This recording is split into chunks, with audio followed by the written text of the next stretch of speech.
こんにちは。エクスタシストのちゃんとしです。はい、今ね、トリッキーが俺の部屋でね、寝てるんです。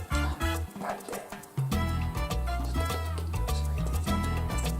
なるほどですね。やべ、起きた。大丈夫。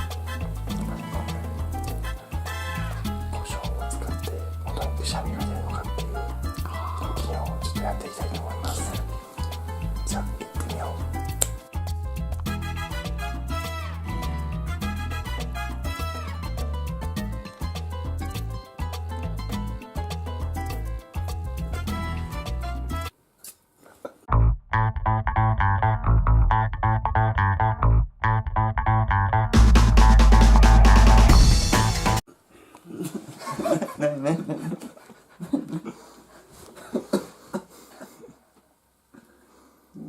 すごい気持ちよく寝てたのに胡椒じゃん。ふざけんな、くっせえ。くっ